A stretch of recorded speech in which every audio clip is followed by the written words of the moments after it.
はマルコによる福音書6章1節から6節までの御言葉です。1節ずつ購読いたします。 예수께서 거기를 떠나 고향으로 가시니 제자들도 따르니라. 안식일이 되어 회당에서 가르치시니 많은 사람이 듣고 놀라 이르되 이 사람이 어디서 이런 것을 얻었느냐? 이 사람이 받은 지혜와 그 손으로 이루어지는 이런 능력이 어찌 있느냐? 이 사람이 마리아 아들 목수가 아니냐? 야고보와 요셉과 유다와 시몬의 형제가 아니냐? 그 누이들이 우리와 함께 있지 아니하냐 하고 예수를 배척한지라. 예수께서 그들에게 이르시되 동자가 자기 고향과 자기 친척과 자기 집 외에는 존경을 받지 못함이 없느니라 하시며 거기서는 아무 권능도 행하실 수 없어 다만 소수의 병자에게 안수하여 고치실 뿐이었고 그들이 믿지 않을 이상이 여기서더라. 이에 모든 촌에 돌아다니시며 가르치시더라. 아멘. 자, 오늘 말씀의 제목은 믿음은 존중하는 것이다. 다 같이 하겠습니다. 시작. 믿음은 존중하는 것이다. 뭐가 딱 와닿지 않지요? 제가 제목을 정해놓은 것도 그런 것 같아요. 다시 한번 좀 와닿을지 모르지요. 믿음은 존중하는 것이다. 믿음은 존중하는 것이다. 오늘 본문에 나타난 이 마가복음의 메시지가 대단히 중요한 이 메시지를 던지고 있습니다. 예수님께서 가버나움에서 회당장 야이로의 딸을 살리신 다음에 이제 방향을 틀어서 서남쪽으로 자기의 고향 나사렛으로 가셨다 했습니다. 아마 가셔서 좀 병자들도 고치다가 안식일에 회당에 들어오셔서 이제 말씀을 전하십니다. 여러분, 당시의 회당들은 오늘처럼 무슨 목회자가 따로 있었던 게 아니고 회당장의 주관하에 거기서 온 어떤 분들이든지 간단하게 설교할 수 있는 자리를 주었습니다. 한두 명 정도는. 그 회당장의 권한이에요. 그래서 고향 출신의 선지자가 왔으니까 한 말씀 하시지요 그랬단 말입니다. 그랬더니 예수님께서 말씀을 전하시는데, 자, 오늘 보십시오. 2절 말씀 보십시오. 다 같이 시작. 안식일이 되어 회당에서 가르치시니 많은 사람이 듣고 놀라 이르되 이 사람이 어디서 이런 것을 얻었느냐? 이 사람이 받은 지혜와 그 손으로 이루어지는 권능이 어찌 됨이냐? 놀랐단 말이에요. 그 회당에 출석한 많은 사람들이 놀랐단 말입니다. 대단하다, 대단하다. 그리고 행하신 능력도, 그 말씀도 정말로 여기 보면은 그냥 놀랐다 이 말이 그냥 쇼크를 받았다가 아니라 너무 신기하면서 야, 저게 어디서 저런 지혜와 능력이 뿜어져 나오느냐, 이렇게 평가를 했단 말입니다. 좋은 일입니까? 나쁜 일입니까? 좋은 일이죠. 근데 두 번째 기절이 문제야. 2절 보세요. 제가 읽을게요. 3절. 그 다음에 이 사람이 마리아 아들 목수가 아니냐? 분위기가 어떻게 됩니까? 완전 반전된단 말입니다. 이 사람이 마리아의 아들 목수가 아니냐? 이 말은 뭡니까? 여러분, 뉘앙스가 어떤 뉘앙스예요? 그렇죠? 저를 따라하겠습니다. 제가 걔가 아니냐? 그 말이에요. 아니, 제 걔 아니냐? 어릴 적부터 보아왔던 코 질질 흘리고 나중에 아버지 일찍 죽고 소년 가장이 된 다음에 이 집 저 집으로 부엌도 고쳐주고 문짝도 고쳐주던 목수가 아니냐? 아니, 제가 어느 날 왜 저렇게 됐어? 이거잖아요. 놀랐어요. 신기했어요. 그러면 그걸 계속 이어가야지요. 그런데 아니, 제가 걔가 아니냐? 저 예수의 형제 4명도 지금 우리 동네 살고 있는데, 너희 동생들도 살고 있는데, 걔 우리 친구하고 결혼해서 살고 있고, 쟤 우리 여자친구하고 살고 있는데, 아니, 제가 걔 아니냐? 뭐예요? 뭐 하는 거예요? 그러면서 뭡니까? 예수를 배척하니라. 딱 마음으로 거부했단 말입니다. 마음으로 거부하니까 아까 그 놀랐던 것이 이어져야 안 이어져요? 안 이어지지요. 분위기가 반전돼 버리고 예수님도 마음의 문을 닫을 수밖에 해요. 그래서 은혜가 끝났다는 이야기. 이 말씀입니다. 자, 그럼 여기에서 질문이 나옵니다. 왜 그렇게 놀라워하던 사람들이, 긍정적으로 놀라워하던 사람들이 왜 마음을 닫고 배척을 했을까요?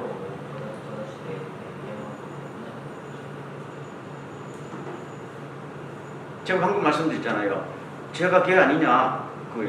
이게 무슨 뉘앙스예요? 제가 걔 아니냐? 이게 뭐예요?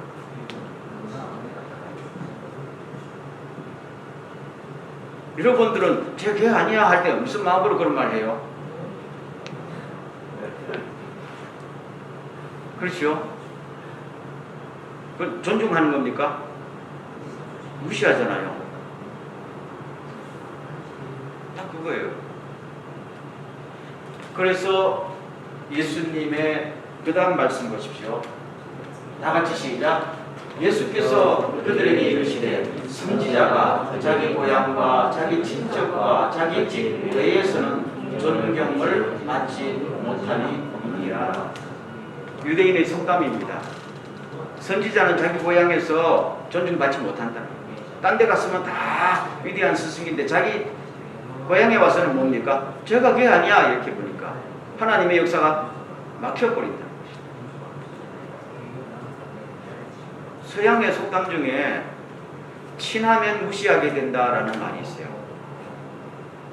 처음에는 대단하다는 사람들 점점 친해지면은 내가 널 다 봤는데 아는데 하면서 딱 자기 눈높이로만 봅니다.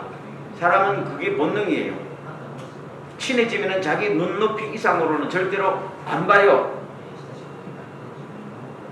또 눈높이가 돼야 친해지니까요. 그 인간의 본능이란 말입니다. 그러면은 오늘 이 말씀을 보면서 제목도 말씀했지만 왜 예수님께서 자기 고향에 그야말로 은혜를 마음껏 끼치려고 갔잖아요. 기적도 행하고 말씀도 주고 축복을 그냥 자기 마음속에 고향이잖아. 그래도 주려고 갔는데 무시당했다. 인격적으로 무시를 당했어요. 무시를 당하면 마음이 다치지요. 저쪽에서는 무시하니까 마음이 다치고 이쪽에서는 무시를 당하니까 마음이 다치고 그러면 아무리 하나님의 능력과 은혜지만은 흐르지 않아요. 흐르지 않는다는 이야기예요.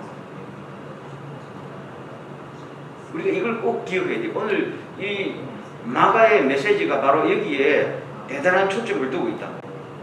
그러면은 그 다음 예수님의 말이 대단히 중요하게 증거가 됩니다. 5절 보세요. 제가 읽을게요. 거기서는 아무 권능도 행사할 수 없었단 말이에요. 없었다는 말은 할 마음도 없었다는 말이고 은혜는 그렇게 흘러가지 않는다는 이야기. 그런 상황에서는 은혜가 흘러가지 않는다는 이야기예요. 그러면서 다만 소수에게 안수하여 병자를 고치실 뿐이었고 6절 보세요. 6절 다같이 그들이 믿지 않음을 이상히 여기셨더라. 그런 현상을 보시면서 그들의 태도를 보시면서 예수님께서 너희들이 믿음이 없다라고 이야기한 거예요. 보세요. 예수님께서 배척을 당하셨죠. 무시를 당하셨죠. 근데 예수님은 그들을 보면서 믿음이 없네 딱 이렇게 했어요. 믿음이 없으니까 아무 일도 안 일어난다는 이야기입니다. 오늘 설교의 제목이죠. 믿음은 존중하는 것이다. 예수님에게 마음을 열지 않고 예수님을 무시하니까 믿음 없네 이렇게 된 거예요. 오늘 믿음의 개념을 다른 측면에서 이 마가복음의 측면에서 가만히 생각해 보시기 바랍니다. 이것이 우리 신앙생활에 대단한 키가 된다. 그런 말씀이지요. 요한복음 1장 14절 말씀 여러분 기억합니까? 요한복음 1장 14절 그 유명한 기절인데 다시 말씀드릴게요. 그 유명한 기절 요한복음 1장 14절 앞으로 우리 교회에 성경 기절 외우도록 해야 되겠어요. 60기절이라도 기본 60기절 외우도록 해야 되겠어요. 그렇죠? 그러면 제가 말씀을 드리면 좀 기억날 거예요. 영접하는 자, 그 이름을 믿는 자에게는 하나님의 자녀가 되는 것을 보세요. 영접하는 자, 곧 그 이름을 믿는 자란 말이에요. 그럼 여기서 영접하는 것은 뭐라는 거예요? 믿는다는 것이에요. 이 뜻을 가만히 생각하고 오늘 이 말씀과 똑같이요. 영접이라는 것은 저 사람을 맞아들이는 거잖아요. 배척하지 않는 거예요. 환영하고 존중하고 어서 오십시오. 어서 오십시오. 그 말이란 말입니다.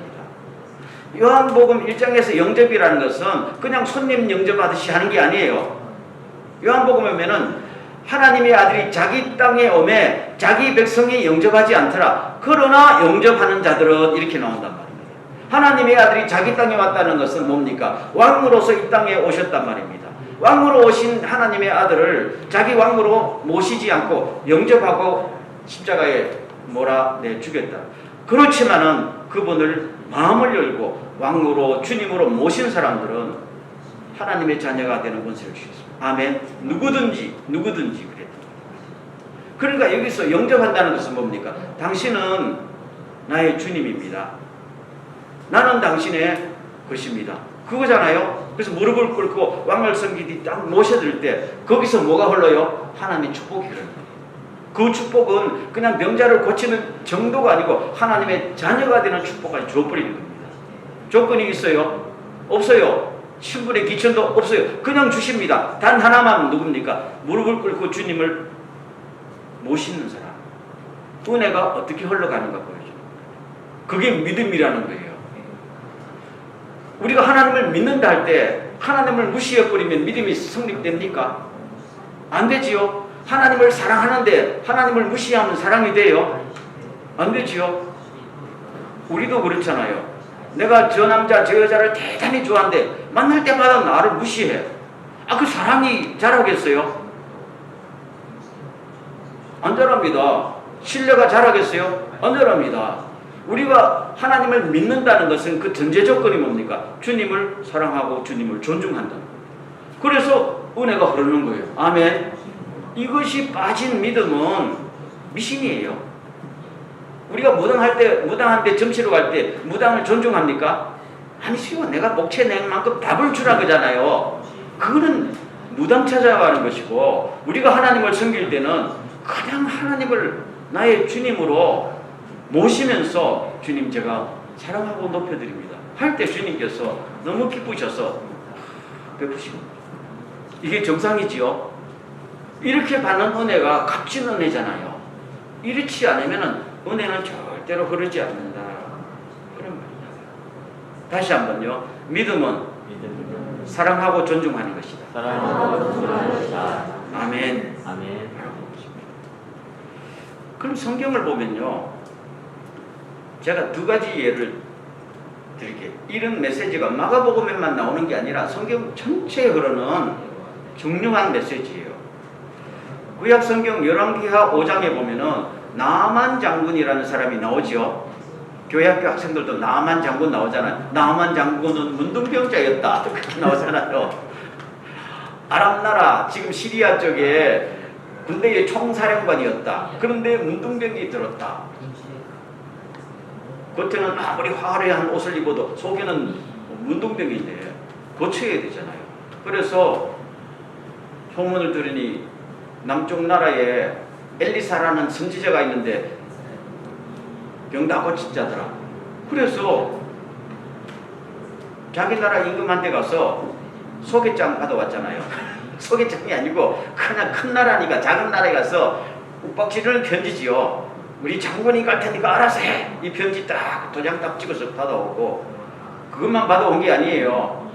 금과 은과 의복과 그것만 갖고 온 게 아니야. 기마병을 데리고 왔어. 기마대. 총사령관이니까 뭐 비서 종 정도가 아니고 기마대 그들이 막 왔단 말입니다.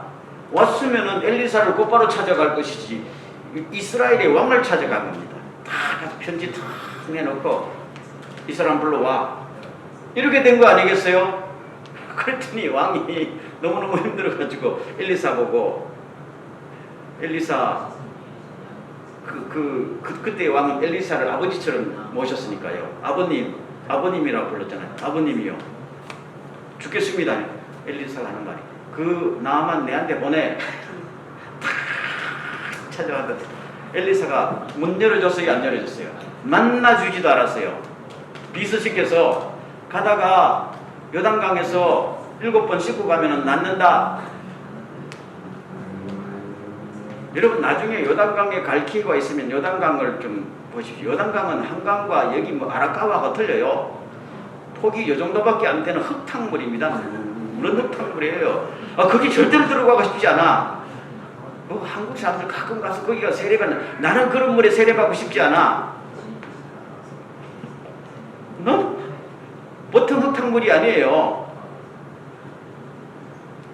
어쨌든 가겠어요? 하겠어요?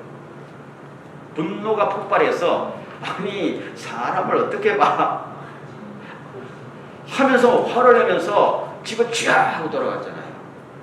그렇죠? 가다가 이제 마음을 돌이켜서 해피엔딩으로 끝났지만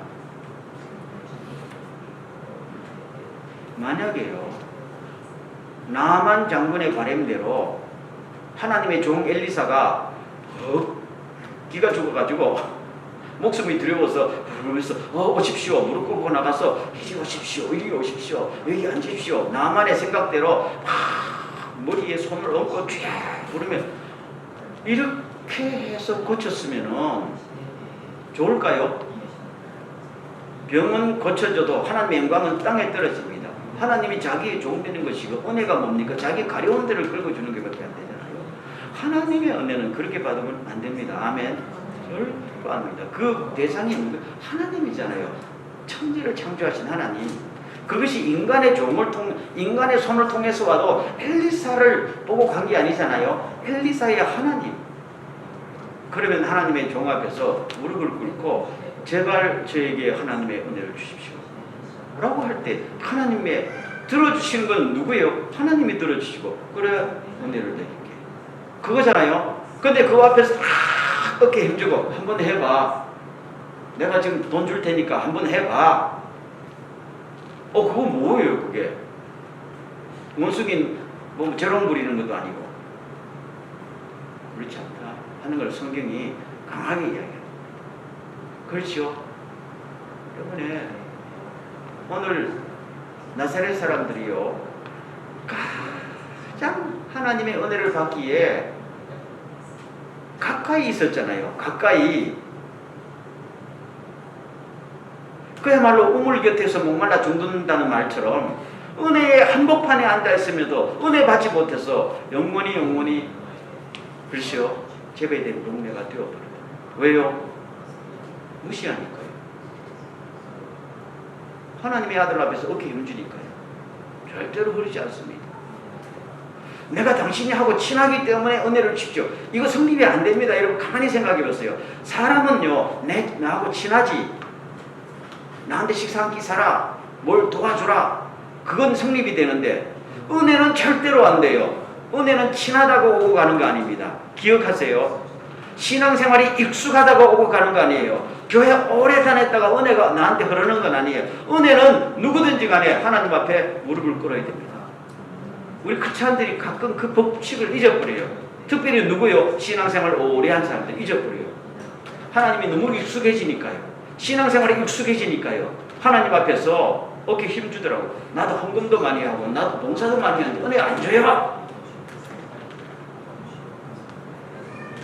너무 익숙하지 않아요? 오늘 본문은 대단히 중요한 메시지를 우리들에게 주고 있다 하는 걸 꼭 기억하세요. 태도의 문제죠. 믿음은 존중하는 것이다. 아멘. 반대의 예를 한번 들어볼게요. 누가복음 7장에 어떤 백부장의 이야기가 나옵니다. 그 백부장의 종이 병이 들었어요. 그래서 이 가버나움에서 된 이야기입니다. 가버나움의 백부장이 그래서 예수님에 대한 소문을 듣고 그 가버나움에 사는 유대인의 힘 있는 유지들, 요새 말하면 옛날 말하면 장로들, 요새 말하면 그 지도자들한테 요청을 했습니다. 예수 선생님에게 부탁해서 우리 종의 병을 좀 고쳐주게 하십시오 라고 했단 말입니다. 여러분, 가버나움이라는 조그마한 동네에 로마 군대의 백부장이라면 100명을 거느리잖아요. 엄청난 파워를 갖고 있습니다. 이거는요. 그것도 일반 군대가 아니고 로마 군대의 이 백부장은 그야말로 생사여탈권을 다 갖고 있는 사람이에요. 이 사람이 그래도 겸손하게 좀 부탁을 드립니다. 근데 유대인의 장로들이 딱 예수님께 나와서 무슨 말 했을까요? 예수님, 예수 선생님, 이 백부장의 종이 병들었는데 선생님도 아시겠지만 이 사람은 우리 유대인들에게 좋은 일 많이 했어요. 그리고 저 보이는 가버나움에 있는 저 회당 건물 그 사람이 지어줬어요. 이만하면은 은혜를 받기에 합당하지 않습니까? 고쳐주세요. 이렇게 말했단 말입니다. 그래서 예수님께서 기분이 좋으셨을까요? 나쁘셨을까요? 안 좋았죠. 그렇죠? 그렇지만 입을 딱 다무시고 그래? 내가 고쳐줄게 하고 그 집으로 가시는데 그 집으로 가시는 도중에 이 사람이 다시 예수님 앞에 종을 보내서 하는 말입니다. 제가 읽어드릴게요. 뭐라고 말하는가 하면은 주님, 저는 주님을 우리 집에 모셔드릴 자격이 없습니다. 딱 이야기합니다. 유대인들의 장로들의 부탁하고 틀리죠? 모셔드릴 자격이 없습니다. 그래서 제가 몸소 주님 앞에 나갈 체면도 없어서 못 나가고 뒤에 있었습니다. 용서해 주세요. 그냥 말씀만 하시면은 내 종이 나을 줄로 믿습니다. 하면서 그 다음 기절이 중요해요. 저도 백부장님만은 내 위에 상관이 명령하면은 무조건 듣습니다. 그리고 내가 내 부하한테 무조건 명령하면 듣습니다. 이유 여하를 막론하고 듣습니다. 그렇기 때문에 주님 나에게 명령만 하시면 다 이루어질 줄로 믿습니다. 아멘. 그 사람이 지금 백부장이잖아요. 가버나움의 최고 권력자잖아요. 그렇지만 예수님 앞에 나와서 내 병을 고쳐주십시오 라고 부탁하는 순간 예수님의 권위 밑에 들어가 있죠. 그 사건에 관해서만. 그렇죠? 이 사람이 예수가 메시아였든지 하나님의 아들이었든지 잘 몰랐을 거예요. 그렇지만 이 사람은 기본적인 상식이 있는 거야. 내가 아무리 높아도 내 종의 병을 부탁하는 순간 나는 예수님의 권위 밑에 있다. 그걸 인정하는 순간에 일이 이루어진다는 것을 이 사람은 알잖아요. 계급사회 속에서. 그래서 주님, 저는 무릎을 꿇습니다. 말씀만 하시면 되겠습니다. 그런데 예수님께서 그 다음 기절이 중요해요. 탁 멈추시고, 내가 이제까지 이스라엘을 돌아다니면서 이런 믿음을 본 거는 처음이다 이렇게 똑같이요. 주님은 이것을 보고 뭐라고 말씀하셨어요? 믿음이라고 해요. 이 사람은 믿음이 뛰어나다는 거예요. 이 사람이 예수님을 믿습니다 소리도 안 했고 고쳐주십시오 하면서 명령만 내리십시오. 제가 무릎을 꿇고 있습니다. 그럴 때 이 사람 믿음 탁월하다 하면서 고쳐주신 거죠. 왜요? 믿음은 그렇게 흘러가는 것이니까요. 아멘. 참 중요합니다. 오늘 우리가 이것을 절대로 놓치면은 안 된다.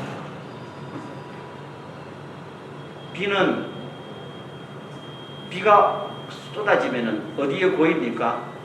골짜기에 고입니까? 산봉우리에 고입니까? 골짜기가 깊을수록 물이 많이 더 고이죠. 아무리 뾰족한 여기는요, 아무리 비가 와도 뾰족한 산봉우리에는 물이 고이질 않습니다. 그렇죠? 은혜는 낮은 곳으로 흐르고 낮은 곳에 고입니다. 더 낮을수록 많이 고이고 더 낮을수록 더 많이 흘러갑니다. 이게 은혜의 법칙입니다. 그래서 성경은 은혜를 비와 같다고 그랬잖아요. 하나님께서 하늘에서 이른 비와 늦은 비를 주시면은 고여야지요. 내가 높아지고 내가 거부하고 내가 비춰가면은 은혜가 홍수처럼 쏟아져도 나한테는 한 방울도 보이지 않습니다. 한 방울도 보이지 않습니다. 아무리 예수 오래 믿었는데요. 아니 나는 목사고 장로인데요. 아닙니다. 그 아무 상관없어요. 한 방울도 보이지 않습니다. 나는 은혜 받는다고 생각하지만 절대로 받지 못합니다. 내가 절대로 하는 꼭 기억하세요. 절대로. 왜요? 이건 하나의 법칙이기 때문에. 다시 말씀드릴게요. 내가 장로기 때문에 은혜 받는 거 아니에요. 내가 예수 오래 믿기 때문에 은혜 받는 거 아니에요. 친하다고 은혜가 주어지는 거 아닙니다. 은혜는 높은 데서 낮은 데로 흐릅니다. 흐르는 물처럼요. 그러면 어떻게 돼야 돼요? 내가 받을 수 있도록 나를 낮추고 상대를 존중하면은 은혜는 자동으로 법칙으로 낮은 데로 흐르고 고이기에 됩니다. 제가 시를 하나 소개할게요. 꽤 유명한 시인데 저는 이 시인이 크리스찬인지 넌 크리스찬인지는 모르겠는데 천천히 한번 낭독할게요. 제가 낭독하는 좀 해본 경험이 없어서 이정하 씨의 시에 낮은 곳으로 나는 낮은 곳에 있고 싶었다. 낮은 곳이라면 지상의 그 어디라도 좋다. 찰랑찰랑 물처럼 고여들 내 사랑을 온몸으로 받아들일 수만 있다면 한 방울도 헛되이 새어 나가지 않게 할 수만 있다면 그래 내가 낮은 곳에 있겠다는 건 나를 위해 너를 위해 나를 온전히 비우겠다는 뜻이다. 나의 존재마저 너에게 흠뻑 주고 싶다는 뜻이다. 잠겨 죽어도 좋으니 너는 물처럼 내게로 밀려오라. 꽤 유명한 시예요. 아마 사랑을 이야기하겠죠.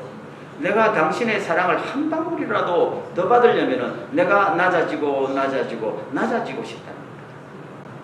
그래서 나는 당신의 사랑을 한 방울도 세워나가지 않게 하고 싶다는 간절한 사랑의 그 소망이잖아요.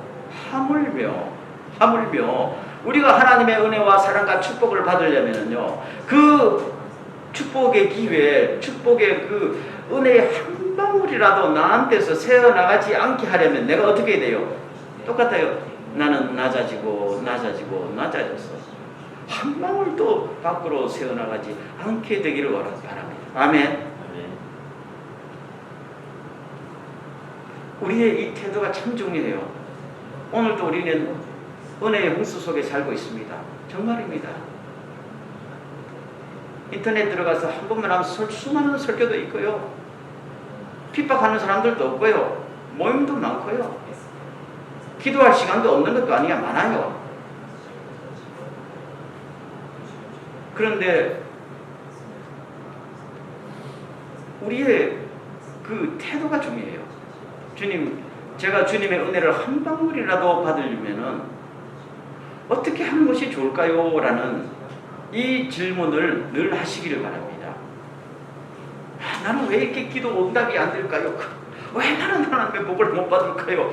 왜 하나님의 은혜가 내 마음에 와닿지 않는가요? 이렇게만 자꾸 질문만 하지 말고 그 질문을 넘어서서 그렇지요. 하나님의 은혜는 어떻게 해서 나에게 흘러오는지 통로를 안다면은 못 받을 사람이 있어요, 없어요?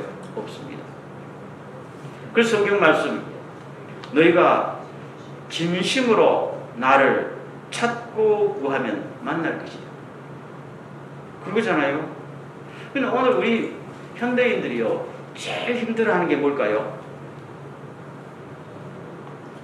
고개 숙이는 게 제일 힘듭니다. 정말입니다. 고개 숙이는. 그런데 아까도 말씀드렸지만 백부장이라고 은혜가 필요하면 고개를 숙여야 됩니다. 그러면서 사람이 바뀌지고 주님을 닮아가는 거 아니겠어요? 내가 뻣뻣한 상태에서 나한테 은혜 끼쳐봐라. 안 됩니다. 설교 듣는 사람들 자세도 그렇고 찬양하는 사람들 자세도 그렇고 기도할 때도 마찬가지고 우리는 뻣뻣하게 앉아서 한번 나를 감동시켜 봐라.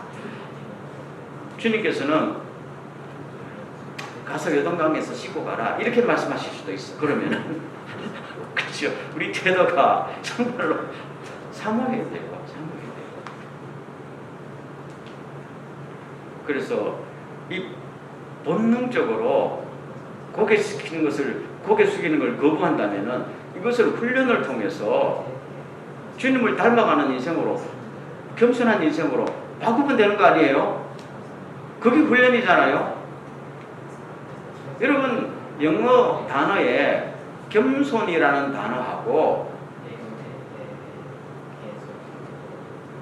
굴욕이라는 단어가 똑같아요. humility 그러면 겸손입니다. humility, 겸손이죠. humiliation 혹은 humility도 포함해서 이거는 굴욕이라는 뜻입니다. 똑같은 단어가 어원도 같아요. 똑같은 단어가 한쪽은 겸손이고 한쪽은 굴욕이에요. 이게 원래 라틴어에서 왔거든요. 라틴어에서 휴무스에 왔는데 휴무스는 흙이에요. 흙은 땅바닥이잖아요. 그렇죠? 자기가 앉아야 될 자리에 스스로 가서 앉으면 겸손한 것입니다. 자기가 앉아야 할 자리에 앉지 않을 때 남이 강제로 앉게 하면 굴욕입니다. 그래서 어원이 똑같아요. 우리가 예수 믿고 성경 말씀을 깨닫고 하나님 앞과 사람 속에서 내가 은혜 받을 자리에 스스로 가면은 그 사람은 겸손하면서 은혜를 다 받습니다. 그렇죠? 나만처럼 처음에는 안 앉더라도 강제로라도 가서 그래도 겸손하게 되면 은혜 받습니다. 근데 나사렛 사람들처럼 까짓 거 은혜 안 받아도 괜찮지 하나님 생각으로 자기 자리에 가지도 않고 쳐다보지도 않으면 아무것도 없습니다. 아무것도 없습니다. 차라리 굴욕을 당하더라도 자기 자리에 앉는 게 나아요. 그러기 전에 스스로 가면 최고 겸손하면서 은혜 받는 것이죠. 그렇죠? 그래서 오늘 이 설교를 마치면서 마지막 질문을 해봅니다. 아니 스스로에게 나는 진짜 내가 하나님의 은혜가 필요한가 라는 생각을 해봅니다. 우리 늘 기도합니다. 하나님 이것도 주시고 저것도 주시고 하는데 정말로 그게 필요한가? 라고 한번 물어보십시오. 잠꼬대가 아니고 습관도 아니고 정말로 필요한가? 갈급한가? 사슴이 시냇물을 찾기에 갈급한 것처럼 하나님의 은혜가 지금 갈급한가? 축복이 갈급한가? 하나님의 위로와 회복이 갈급한가? 라고 물어보면 해답이 나오지요. 그렇다면 주님을 더욱 사랑하게 하옵소서. 주님을 더욱 높이게 하옵소서. 라고 기도하면 은혜는 뭡니까? 그냥 흐르게 된다. 아멘.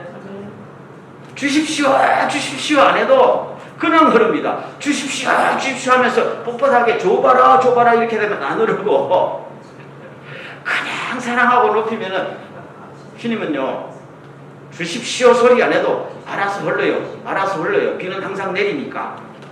믿습니까? 굉장히 중요해요. 그리고 하나님의 은혜가 어떻게 우리한테 올까요? 하늘에서 뚝뚝 떨어질까요? 아니에요. 예수님을 통해서, 엘리사를 통해서, 사람을 통해서 옵니다. 그렇죠? 설교 들을 때 목사를 통해서도 오기도 하고 아니면 교제할 때 상대방을 통해서도 나한테 은혜가 오기도 합니다. 에이 제가 교회냐 하지만 교회를 통해서도 은혜가 올 수도 있어요. 믿어요. 하나님의 은혜가 공중에서 뚝 떨어지는 건 아니잖아요. 항상 사람을 통해서 온단 말이에요. 그러면 어떻게 해야 돼요? 상대를 어떻게 해야 돼요? 사랑하고 존중하면은 받습니다. 받습니다. 우리 크리스찬들이 이 법칙을 꼭 알아야 돼요. 그렇죠? 그럼 우리가 은혜 받을 필요가 없는 사람, 뭐 은혜가 있으면 좋지만 없어도 견딜만해 이렇게 하면 그 사람은 내가 말 안 하겠어요. 정말로 필요한 사람은 하나님을 사랑하고 존중하고 주변의 이웃을 누구라도 무시하지 않고 저 사람을 통해서도 하나님이 나에게 은혜 주는 통로로 쓰실 수가 있으니까 당신이냐 당신이냐 그렇다면 사랑하고 존중하고 아낄 때예요. 어느 날 그냥 올 수도 있다는 것을 믿습니까? 이걸 꼭 기억하세요. 이걸 꼭 기억하세요. 그렇죠. 오늘 우리 사회가 제가 어릴 때에 비해서 평등한 사회, 자유민주주의 사회가 더 된 것 같은데 갑질하는 거는 더 심해진 것 같아요. 이상하지 않아요? 제가 어릴 때는 갑질하는 거 별로 없었어요. 물론 있었지만 그 사람들도 그걸 의식하지 못했어요. 갑질이라는 말도 없었고. 근데 요새는 다 자유평등한데 왜 갑질이 이렇게 심해지는 갑질 사회가 되냐? 그렇죠? 뭐가 잘못됐지요? 교회 안에도 갑질하면 안 되지요? 크리스찬들 사이에는. 그래서 우리가 이 일의 선구자가 되어서 일꾼이 되어서 우리 스스로가 한 사람이라도 존중하고 높이거든요. 하나님의 은혜가 그 사람을 통해서 나에게 보이고 또 보이고 또 보입니다. 오늘 우리의 소수가 모였다 할지라도 딱 보십시오. 저 사람도 내가 사랑하고 존중해야 될 사람. 이 사람 다음에 자꾸 그러면은 은혜가 이 사람에게도 오고 저 사람을 통해서 오고 올 줄로 믿습니까? 믿으세요. 다시 한번 꼭 말씀드릴게요. 하나님께서 내가 기도하는 중에 은혜를 막 벼락처럼 내리는 거 아니에요. 은혜는 항상 하나님께서 우리의 기도를 들으시고 사람을 통해서 오십니다. 그를 통해서 위로가 오고 그를 통해서 물질적인 도움도 오고 그를 통해서 충고의 말씀도 오고 물론 때로는 성령으로 직접 감동하는 경우도 있지만 대부분 사람을 통해서 옵니다. 그럴 때는 뭡니까? 그 사람이 하나님이 보내신 주님의 사신이 대사겠거니 생각하면 높이 되죠. 그렇죠? 근데 학벌과 문벌과 돈 가지고 갑질을 해버리면은 은혜가 탁탁탁탁탁 막히면서 하나님의 은혜에서 점점 제외되는 독불 장군이 되는 것이다. 그런 말씀입니다. 여러분 마지막으로 성경 말씀 한 구절 소개하고 말씀을 맺겠는데요. 나를 영접하는 자는 너희를 영접하는 자는 나를 영접하는 것이며 주님 말씀이에요. 주님께서 여러분을 누구가 영접하는 것은 나를 영접하는 것이다. 주님 자신도 그랬죠. 나를 영접하는 것은 아버지를 영접하는 것이다. 내가 너희들을 보내는데 너희를 영접하는 것은 나를 영접하는 것이다. 아멘. 이게 법칙이에요. 은혜의 법칙, 존중의 법칙이라고 합니다.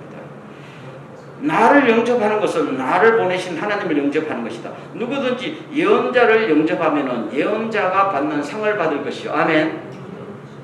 우리가 예언자가 아닌데 예언자, 목회자, 주변에 어떤 사람을 영접하면 그 사람이 받는 상을 받는 거지요. 만약에 여러분들이 저를 목회자 하나님의 종으로 알고 영접하면은 내가 받을 상을 여러분들이 받아요. 받고 싶지 않아요? 제가 하늘에 가면 어떤 상 받을지 알아요? 상이 좀 받을 것 같지 않아요? 나는 믿습니다. 나 하늘에 가면 상 좀 받을 거야. 근데 믿으세요. 나는 확신하고 있어요. 얼마나 받을지 모르지만 받는 건 딱 정상이야. 그러면 여러분들이 상을 받겠지요? 마찬가지입니다.